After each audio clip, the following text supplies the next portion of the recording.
Muy buenos días, sea bienvenido a Líderes de Opinión, un programa que analiza los problemas sociales llevados hasta las últimas consecuencias. Líderes de Opinión, del Grupo FM.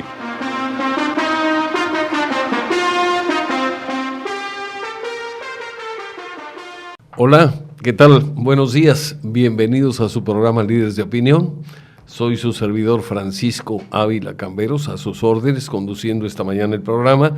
Y como lo prometido es deuda, y la semana anterior les ofrecimos que continuaremos platicando con el contador Víctor Gardoqui Zurita sobre un personaje de nuestra historia, como lo fue el general Álvaro Obregón, pues el contador nos ha hecho el favor de aceptar esta invitación, este reto, y está aquí con nosotros nuevamente para continuar la plática que quedó inconclusa la semana pasada. Víctor, gracias otra vez. Igualmente. Y entramos en materia para que no nos vaya a ganar el tiempo. Un tercer programa, ¿no? El tercer programa. Bueno, ¿en dónde nos habíamos quedado, si no mal recuerdo, en el asunto de los tratados de Bucareli? Así es. O sea, la parte diplomática, financiera del gobierno obregonista. Ya habían visto la parte educativa con Vasconcelos. Hay otra parte, otra faceta del gobierno de don Álvaro, que es el problema religioso, que inclusive va a desembocar en la muy famosa guerra cristera, que tanta sangre derramó de una manera inútil. ¿De dónde le venía a Obregón esto? Esto le venía a Obregón desde la lucha contra las fuerzas huertistas. La iglesia apoyó al gobierno de Victoriano Huerta, no de manera abierta, pero sí en muchos lugares en donde combatía a Obregón, se encontró que en esos lugares los huertistas habían tenido ese apoyo eclesiástico. Entonces el general empieza a tener cierta cierta fobia. Fobia, no tanto fobia, en fin, empieza a no gustarle mucho la iglesia, ¿no? Pero además, perdóname, déjame hacer aquí una observación. Normalmente las religiones, lo dije de manera equivocada, normalmente las revoluciones, en general, ver lo que pasó en Francia y lo que pasó en Rusia, acaban teniendo un enfrentamiento con la parte religiosa de esas naciones, con el clero, en fin, las diferentes denominaciones que en un momento dado se utilizan para una religión determinada en determinados países, y hay enfrentamientos. Yo creo que es parte de pues a lo mejor de los fenómenos que se desencadenan cuando una revolución surge. Es natural, creo que también ya lo hemos platicado aquí. Mira, los grandes poderes en todas esas épocas que tú has narrado son dos: la iglesia y el ejército. ¿Y el Estado? El Estado, pero fundamentalmente las fuerzas, los que sostienen al Estado es el ejército y la iglesia. Para que un movimiento se jacte de ser una revolución, forzosamente tiene que afectar a esos dos poderes, porque va a revolucionar. Entonces la iglesia es contrarrevolucionaria y el ejército en el poder, pues como en este caso de todos estos generales que hemos hablado, y como ya lo dijimos, ninguno era un militar de carrera. Entonces van a llegar a ser generales revolucionarios, o como después se les diría cuando ya empiezan a haber generales ya académicos, generales troperos, es decir, que habían sido tropa, que habían ido ascendiendo hasta ser a generales. Y después hablamos de Amaro. El asunto de Obregón también se da cuando, faltándole recursos, establecía tributos obligatorios, impuestos, préstamos forzosos a los comerciantes y a la iglesia, y la iglesia se negaba a cubrirlos. Y la cereza del pastel del problema religioso, pues es la Constitución, puesto que la Constitución, impulsada por los grupos como Obregón, Jara, Munguía y todos esos, buscaron en el artículo 3 constitucional, el de la educación, quitarle la fuerza que tenía la Iglesia en el monopolio de la educación nacional. Buscaron quitarle el monopolio o las grandes propiedades que tenía la Iglesia en el artículo 27 pero constitucional. Eso ya había sido la Constitución del 57. Pero había quedado como letra muerta. Esto era más avanzado todavía. Dijiste una palabra ahorita y a lo mejor estamos saliendo del tema, pero no quiero dejar pasar desapercibido algunas de las frases que he leído que estaban de moda en esa época. En esa época, bueno, frases y algunas ideas y algunos conceptos. En esa época, la Iglesia, que recibía el diezmo, y que recibía propiedades de muchas personas que morían y creían que al donarle a la Iglesia sus bienes podían ir más fácilmente al cielo, pues la Iglesia se encargaba de todo lo que era la educación, los hospitales, los cementerios, o sea, daba un servicio a la comunidad con las rentas que esos inmuebles dejaban. Pero bueno, eran a veces tanto los inmuebles que tenían que decían en manos muertas, porque no producían gran cosa. Aunque, insisto, gracias a esos a lo que producían esos inmuebles, pues se sostenía la universidad, se sostenían las escuelas, los orfanatorios, los hospitales que manejaba la propia Iglesia. Pero no existía el Estado laico. Pero no existía el Estado laico, desde luego.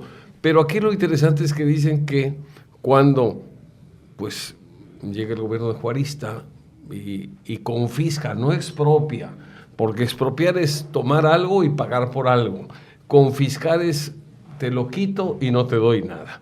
Y resulta que pues algunos de los generales que estuvieron en la guerra de reforma, pues se hicieron de muchas propiedades. Entonces decían, por ahí los críticos, que nunca faltan, dice, pasaron bienes de manos muertas a manos vivas. Pues sí. No, mira, la gente que tenía dinero... Dicen que vendieron los bienes en algunas ocasiones al 5% de su valor. Pero mira, ahí el presidente Juárez está libre de todo eso.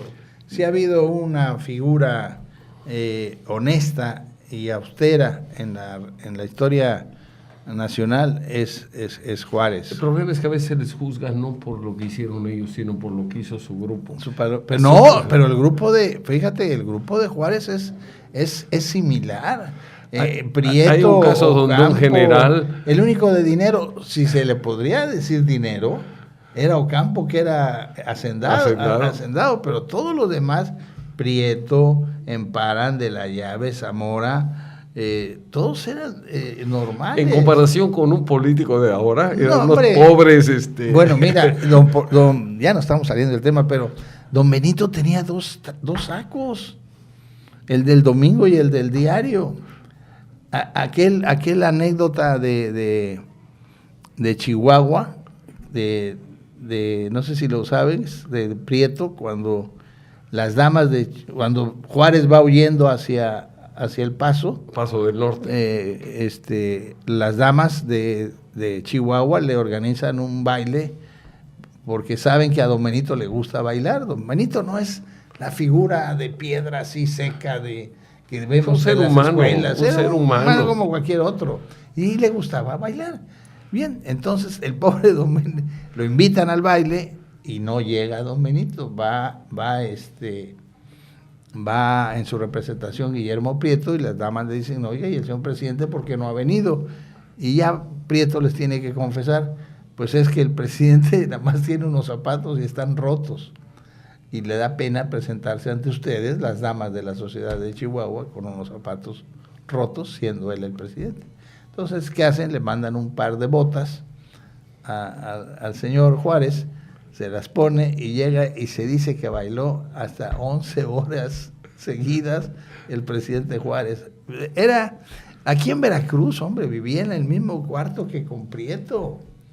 Se tiene que reducir el gabinete de 6 a 4 porque no hay dinero. Hay una frase muy interesante que dice que hay que vivir en la honrosa medianía del salario. Sí, bueno, Juárez es un modelo con sus, en fin, pero no es el tema hoy, Juárez. Pero seguimos con Obregón. Estamos en Obregón. Obregón tenía algunas cosas muy raras, leí por ahí, porque también, al igual que tú, me gusta la historia, no he leído tanto como tú, pero algunas cosas las recuerdo con sorpresa, inclusive algunas con asombro, y con algo de molestia, pero por ejemplo, Obregón obligaba a los burócratas del Distrito Federal a reunirse los sábados. Eso está de alguna forma documentado. Se reunían para organizar le llamaba sábados rojos. Y la misión el objeto, o uno de los objetos que tenía esas reuniones, era retar a Dios a probar su existencia, lo cual me parece un verdadero disparate y una falta de respeto, pero bueno, era la época de la revolución, era la época donde muchas cosas, muchos conceptos estaban de alguna manera fracturados. Aquí te tienes que situar en el mundo. Mira, estamos hablando de los principios de los años 20, en el gobierno de 20 a 24. En el mundo había 2 revoluciones, nada más, la rusa del 17 y la nuestra del 10, que en el 24, o sea, cuando la de nosotros ya tenía 10, la rusa tenía 3.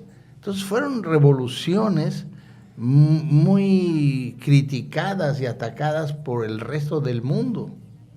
Era criminal tener alguna relación con la Rusia soviética o con el México revolucionario.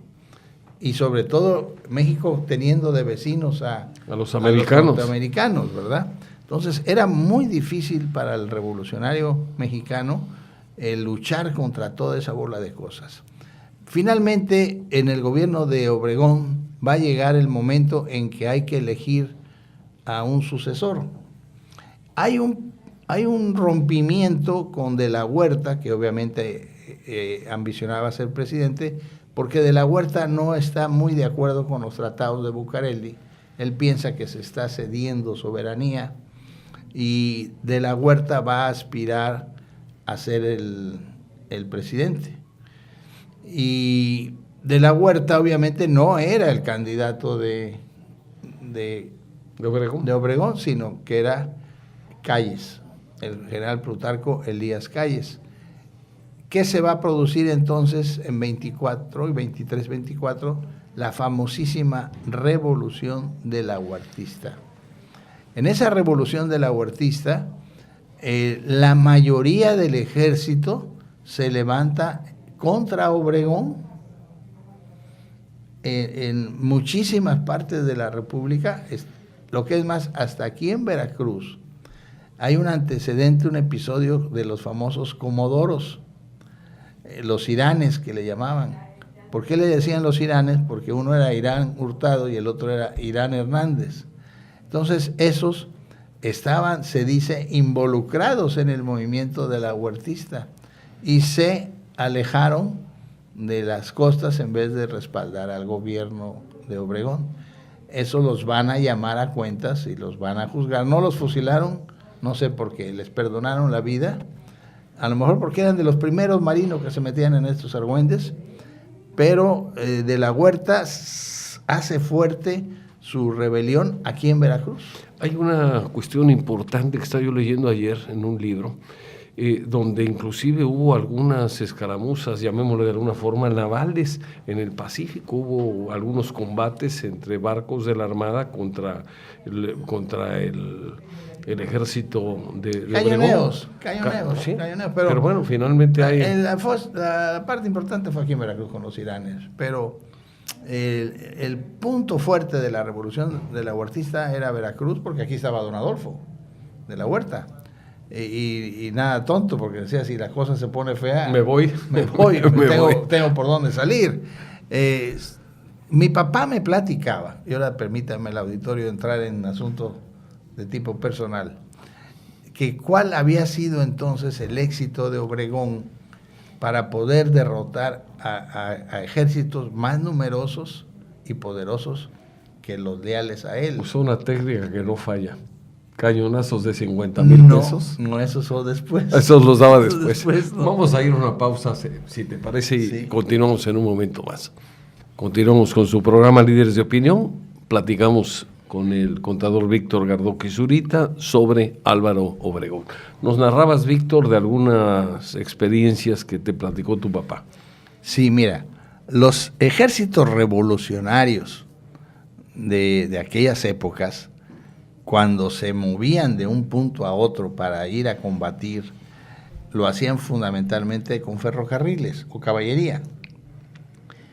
Los ejércitos revolucionarios o del gobierno no contaban con el moderno servicio de intendencia que tienen ahora, sino que jalaban con las famosas adelitas, que eran las que iban atrás de los revolucionarios, dándoles de comer, de asistencia, curándolos, etcétera, etcétera, etcétera.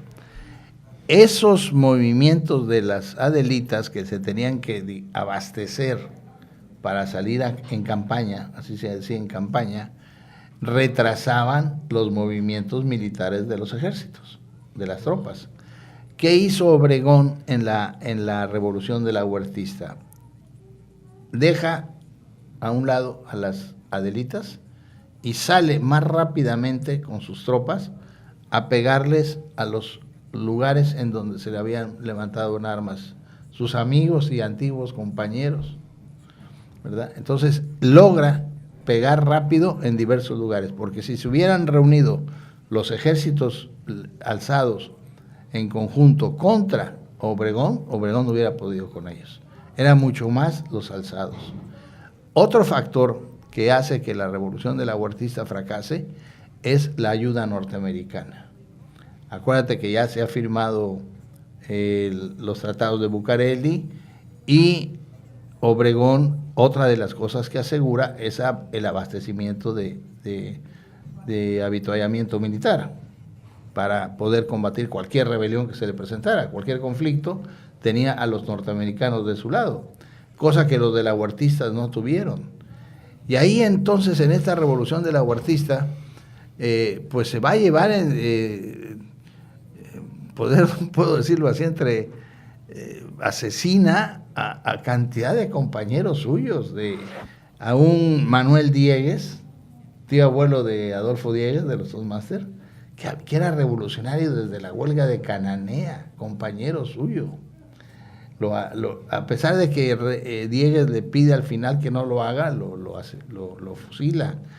A Cesario Castro, aquel que había combatido con él en Celaya, a Maicote, aquel que lo había perdonado. Era su comandante. Bueno, aquí lo envenenan, a Alvarado lo matan. Bueno, no deja títere con cabeza. Y a los que no mata, es como tú decías, le aventaba los cañonazos de 50,000. De 50,000 pesos oro. Para que tengan nuestros amables radioyentes una idea, 1,000 pesos de oro, 50,000, bueno, equivalían, para decirlo en números gruesos, equivalían a 1,000 centenarios. Uh-huh. Y un centenario vale ahorita alrededor de unos 25,000 pesos. Quiere decir que le daba cañonazos de 25 millones a los desafectos y con eso los volvía automáticamente sus fans, sus simpatizantes. No tanto sus fans porque lo odiaban, más bien no se metían, decían o cañonazo o entierro, así que tú prefieres, y a otros los desterraba. ¿Qué hace Fito de la Huerta? Cuando Fito de la Huerta ve perdida el movimiento armado, se huye hacia Tabasco, y de Tabasco al extranjero. De la Huerta era, fíjate lo que platicamos todos estos programas, ¿sabes qué ocupación tenía de la Huerta? Profesor de canto o de piano. No, era contador público. Bueno, pero no público, porque no había razón, público. Tú eres contador, por eso lo sabías. Era tenedor de libros. Pero aparte daba clases de canto. Era cantante y pianista. Cuando él se tiene que exiliar en los Estados Unidos con su mujer, vivió en Hollywood, muy precariamente en un principio, sobrevivió, más que nada, dando clases de música y de canto, hasta que adquirió una cierta fama y ya pudo vivir un poquito más holgado. Fíjate, un expresidente de México, un exministro de Hacienda. ¿Tú te imaginas estas cosas hoy en día? ¿Verdad que sería imposible, ¿no? de soñar.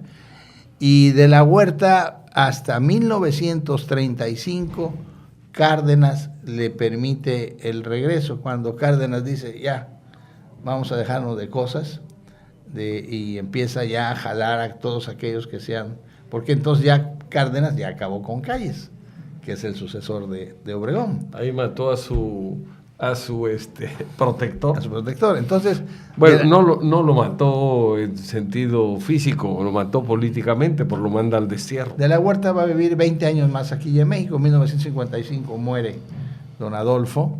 Entonces, ¿qué ha pasado con el asunto de la sucesión? Pues queda don Plutarco, Elías Calles, los partidos revolucionarios, en fin. Pero tuvo mucha oposición Calles para ser el presidente. ¿Qué hace Obregón? Obregón vuelve a hacer lo que había hecho ya con la época de Carranza. Se va a sus haciendas, Nairirí, allá en Sonora. Empieza ahí una faceta de un Obregón desconocido. Empieza en él una ambición desmensurada de acaparar tierras, de poner negocios. Cosa que era contraria a la revolución, que había hablado de repartir tierras, o sea. Pero no lo hacía de una manera como lo hacen ahora, desviando recursos y todo esto. Él le solicitaba créditos a un banco que él mismo había fundado. Al banco, no, que funda Calles, al Banco de Crédito Rural, del Banco Agropecuario, y le solicitaba créditos para comprar más y más propiedades, sobre todo a norteamericanos. Crea agencias de autos, en fin, te digo que era un gran empresario, pero no era un buen administrador. Cuando asesinan a Obregón, la bronca del banco era: ¿a quién le cobro? Si ya no existe la persona que me pidió prestado. Entonces fue un problema serio en aquella época. Entonces Obregón se va a sus tierras y frecuentemente se presentaba en la Ciudad de México, y cuando se presentaba en la Ciudad de México era el rey. O sea, a él le rendían pleitesía inclusive el propio presidente de la República, Calles.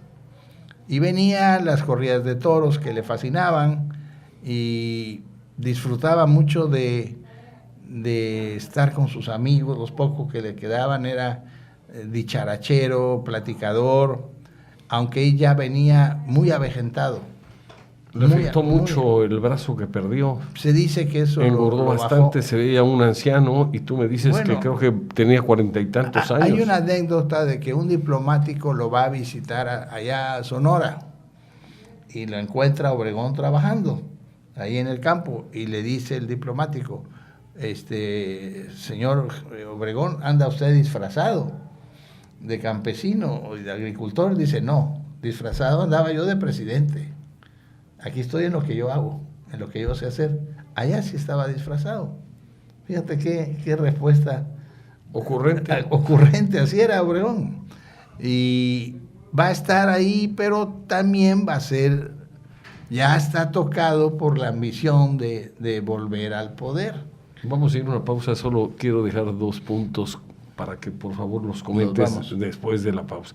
1, la revolución había repartido las tierras y él se volvió latifundista. Bueno, en una parte nada más. Ese es uno. Otro, luchó siempre por la no reelección, pero acabó religiéndose. Incongruencias de la vida de un político que tenía una fama como militar muy, muy bien ganada.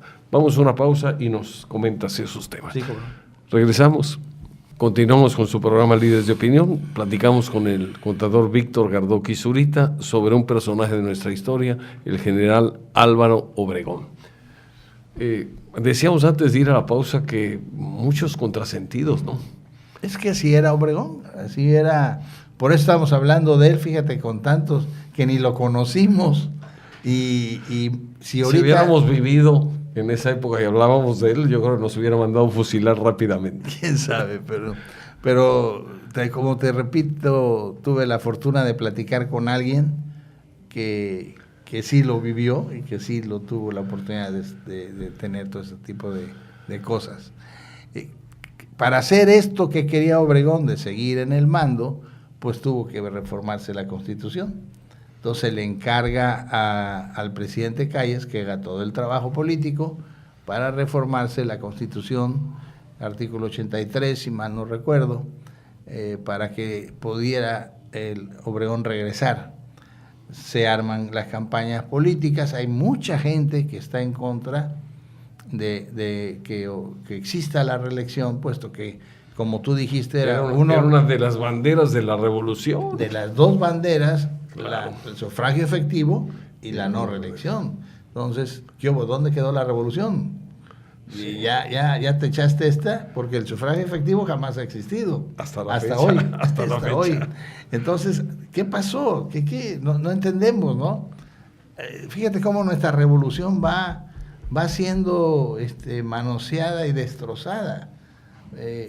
Y estos señores sonorenses, por ejemplo, y después don Plutarco, se van a decir, nosotros somos los herederos de la revolución, cuando forman el Partido Nacional Revolucionario, ¿no? Hoy PRI. Bueno, entonces se logra la reelección, se logra que el Congreso apruebe, se lanza en campaña don Álvaro, y empieza a ver, y aquí hay un episodio muy, muy interesante, que se llama la sonada Serrano Gómez. Es muy interesante porque el general Arnulfo R. Gómez había sido comandante militar aquí de Veracruz, muy famoso, con unos bigotes así de tipo Kaiser alemán, muy simpático, muy culto. Se cuenta la anécdota de, ya había los carnavales en 25, que un día lo entrevistan, qué opinaba de una lucha que había habido en tal lugar, y dicen que Arnulfo R. Gómez les dijo, aquí no hay más que una lucha, y lucha regada, que es la reina del carnaval, sí, déjense de cuentos. Se acabó la polémica y la entrevista. Entonces el general tenía sus inquietudes de ser candidato. También había otro que quería hacerlo, como era el general Francisco Serrano. Y aquí se va a producir una serie de cosas. Serrano, el dedo chiquito de Obregón, ya lo hemos platicado, gobernador del Distrito Federal. ¿Lo había mandado a Europa a estudiar? No, al que había mandado era Gómez. A Gómez. A Gómez. Gómez era estudioso en Europa, produce libros.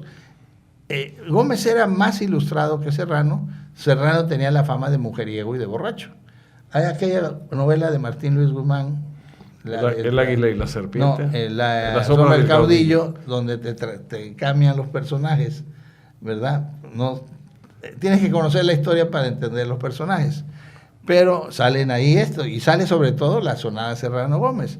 Entonces, Pancho Serrano, que era famoso por las mujeres y el trago, quiere alzarse en armas, empiezan a fraguar un plan. Había que matar a Obregón, a Calles y a Amaro. Entonces va a haber una de las que se acostumbraban maniobras militares en los llanos de Balbuena, por donde está ahora el aeropuerto. Entonces el plan era que cuando se presentaran, como iban a hacer en la noche, y cuando se presentaran ahí Obregón, Calles y Amaro, ahí los iban a tomar presos y ahí los iban a matar. Para eso estaban en combinación con un general, Eugenio Martínez, que era de los grandes combatientes también de Obregón, que había luchado en la de la Huertista, de toda la vida con Obregón, y este señor los chaquetea. Los delata a ellos, y entonces empieza Obregón y Calles a hacer movimientos militares. El general Aldama, que era el que se suponía debía atacar el palacio, en vez de atacar se retira hacia Texcoco. Obregón y Calles no van a Balbuena, va a Amaro, y como llevaba frío, llevaba unos abrigos, y abajo de los abrigos las ametralladoras Thompson, o sea, el mismo Amaro iba armado. Arnulfo R. Gómez se viene a Veracruz con algunos simpatizantes, pero no llega al puerto, se va a quedar por el área de Perote. Y Serrano comete el error de platicar con Calles que él tenía intenciones de ser candidato, y le dice Calles, y qué bueno, Pancho, que tengas... Calles no le tenía mala onda a Serrano. Y dime con quién te apoya, quién está contigo. No, pues está conmigo el ejército. Pero ¿qué generales están contigo? Pues generales fulano, sutano y mengano. Lo agarraron. Entonces el señor Serrano y 15 acompañantes más deciden ir a celebrar su cumpleaños a Cuernavaca. A Cuernavaca, para que cuando sucediera aquel relajo, ellos estaban lejos. Realmente ellos no habían cometido ningún delito. Ellos habían ido a una fiesta a Cuernavaca y en eso se había producido en México otras cosas, ¿no? Entonces ellos ya iban a regresar, como a resolver el problema. Igual iba a pasar con Gómez, iba a regresar. No contaban con la maldad de Obregón. Y entonces cuando se enteran ya a fondo de todo este tipo de cosas, Obregón ordena, y eso me lo platicaba mi papá, que él estaba en el castillo de Chapultepec, con Calles. Mi papá era parte del cuerpo de guardias presidenciales del presidente Calles. Y fue a lo que era la recámara de Carlota, era como la sala de juntas. Y fue a sacar una orden para poder sacar la caballada para ir a perseguir a las tropas de Gómez que estaban por aquí, por el lado de Izhuatlán y la Sierra de Puebla. Y venían al frente el general Escobar, que después también se va a levantar en armas. Y el general Serrano es apresado en Cuernavaca.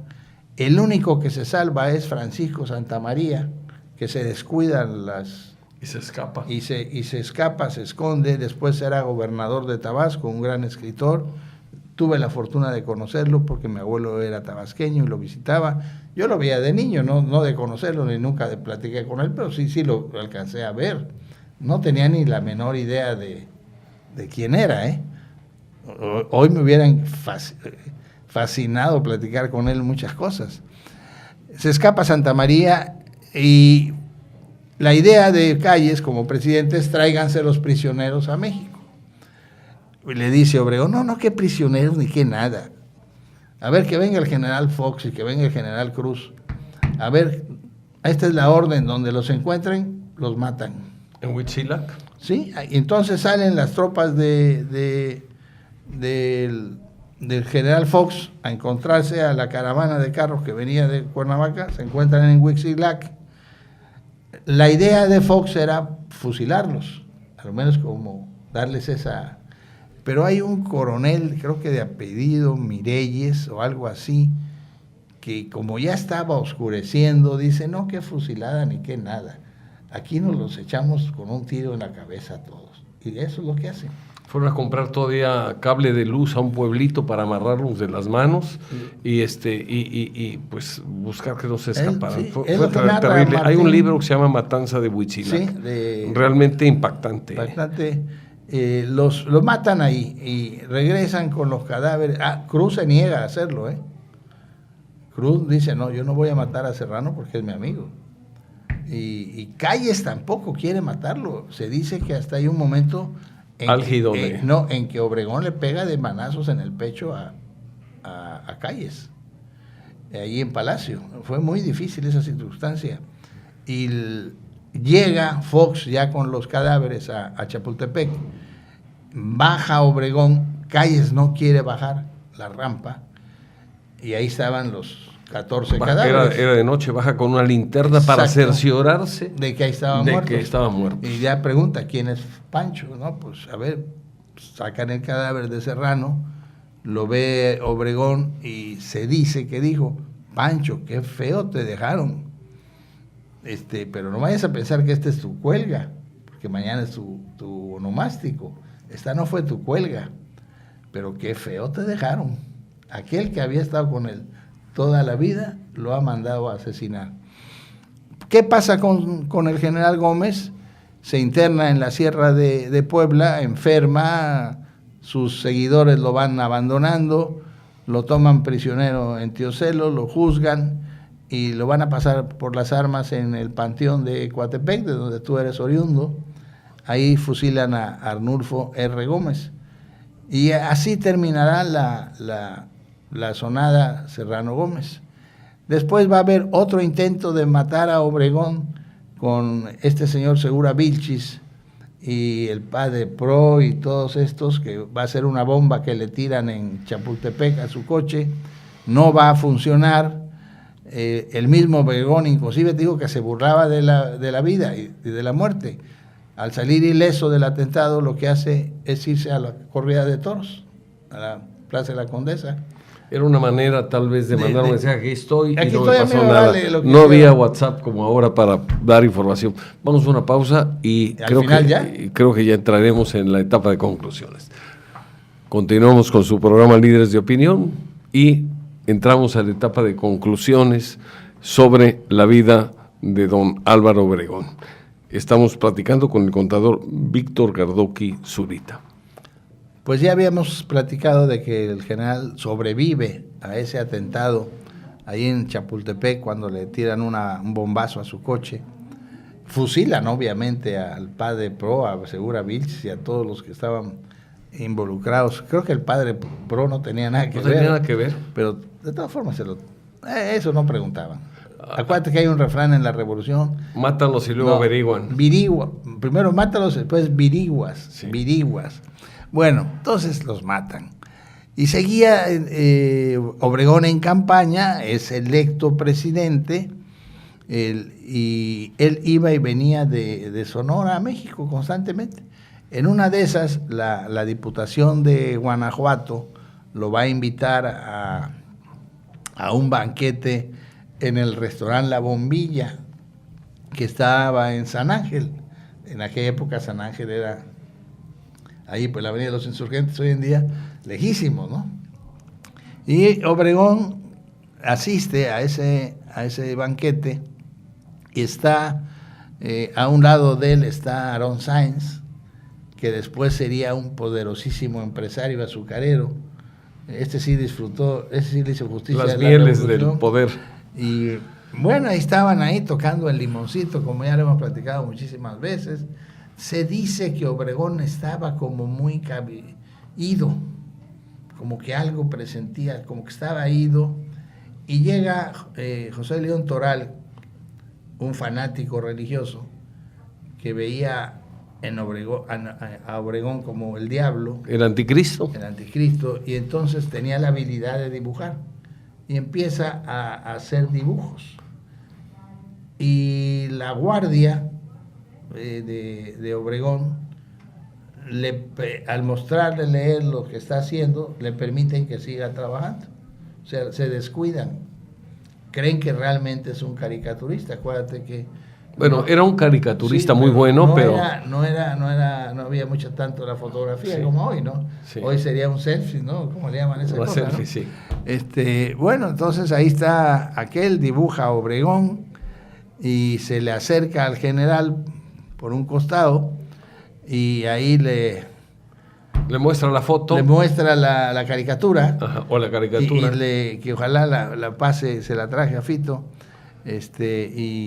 Y ahí le zorraja la carga de la pistola a don Álvaro y ahí cae. Ahí es donde lo golpean. Muerto, lo golpean. El general Topete evita que lo maten, lo van a enjuiciar. Lo van a torturar. Por supuesto, surgirá la cómplice, la famosísima Madre Conchita, que le perdonan la vida, pero la mandan a las Islas Marías.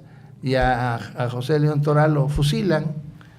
Y termina ya la vida de Obregón, una de ceremonias fúnebres, ya te imaginarás, cuando me lo platicaba Gustavo Orozco, cuando llegan a Guatabambo, con todos los honores y todo, al momento que llegan ya a la casa de la familia, le dice la viuda, bueno, ya, ahora me lo dejan a nosotros. O sea, ya estuvo suave, ahora lo queremos ya nuestro muerto. Y ya la familia se queda con él y lo van a sepultar. En la estación Cajeme, en aquellos lugares, pues ahora se llama Ciudad Obregón. Y pocos personajes de la revolución van a recibir el nombre de una ciudad. Además es una ciudad planeada, tú la conocerás, estratégicamente, o sea, diseñada, no a la usanza. Con planeación. Exacto, tú que eres ingeniero, mejor que yo lo que sabes. Ciudad Obregón, muy pujante, y con toda la parte agrícola de la región, los ríos que riegan esas tierras tan fértiles. Y ahí está Ciudad Obregón en recuerdo de don Álvaro. Y ese momento del asesinato de Obregón para un servidor es cuando Calles se da cuenta de que el asunto ya no es del caudillismo, que a él si va por ahí le va a pasar lo mismo. Y es donde decide ya darle forma, acabar con todo lo que es la parte militar y entrar al mundo de la política, y forma el Partido Nacional Revolucionario, que es el antecedente del PRI.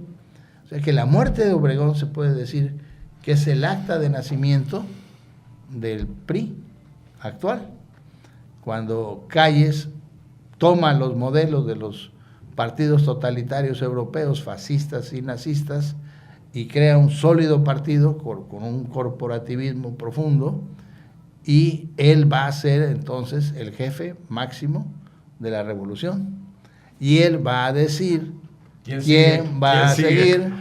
Y entonces ya, así lo hace mucho tiempo, no va a haber azonadas, todavía las hay, todavía se levanta Escobar, se levanta Zedillo, se levantan otros, pero ya no tiene ya la importancia. El último, mi papá me platicaba, fíjate que cuando la azonada se decía que los iban a agarrar el día del informe, que ahí los iban a matar ahí en el Congreso. Entonces ellos iban en las guardias, y entonces iban, militarmente se llama, abastecidos, o sea, llevaban parque. Muchas veces tú ves que van en un desfile los soldados, pero no llevan parque. Van nada más desfilando y las cartucheras van vacías. Pero que en estas ocasiones iban abastecidos en la zona de Serrano Gómez, porque no se sabía exactamente en qué momento iba a suceder. Fíjate que, hablando de caudillismo y todo, se llegó a decir cuando estaba en el poder el jefe máximo de la revolución, que era Calles, aunque había presidentes, le llamaban los presidentes peleles, porque el que mandaba realmente era Calles. Entonces era muy curioso porque vivía en Chapultepec el presidente, Calles vivía en un lugar muy cercano, y decían pues algunos comunicadores o el pueblo en general, dice, miren, aquí vive el presidente, pero el que manda vive enfrente. Y hay otra parte de nuestra historia. Como un listón de cierre, cuando se preguntaban en la gente, ¿no? Oye, ¿quién mandó matar a Obregón? ¿Quién mató a Obregón? Decían, cállese usted. Cállese y pórtese bien, refiriéndose a Calles y a Portes Gil. Sí. Víctor, como siempre, extraordinaria tu charla, tu plática, lo que sabes de historia. Solo me resta darte las gracias por tu disposición de compartirlas con nuestros radioyentes. Espero que nos escuchen. Yo creo que sí. Y pues hacemos el compromiso de buscar otro personaje. ¿no? A mí me gustaría Lázaro Cárdenas, que también es muy polémico. Yo sé que tú eres cardenista de hueso colorado, pero bueno, también es una gente seria y objetiva. Seguramente nos vas a narrar el pro y los contras que debe haber tenido. Tuve la suerte, la fortuna de ser el delegado del PRI, tú que eres de otro partido, en las elecciones del 88. Pero nos llevamos muy bien. Eso es lo bueno. Esa es la ventaja del respeto. Tenemos muchos años. Vienes hasta de azul. Muy bien. Bueno, pero tuve la oportunidad de ser el delegado de aquí en el distrito de Veracruz. Ajá. Y vi el triunfo cardenista en 88. O sea, quien ganó fue Cárdenas, no Salinas. Hablas de Cárdenas, el hijo. Sí, no don Lázaro. Sí, porque ya se había muerto. Dije, no. O sea que ahora hay un libro que vale la pena que la gente lo Cárdenas vea. Por Cárdenas, ¿no? Cárdenas escrito por Cárdenas. el hijo. Lo quiero comprar, pero ya me imagino que va a venir, obviamente, pues quién va a escribir de su papá.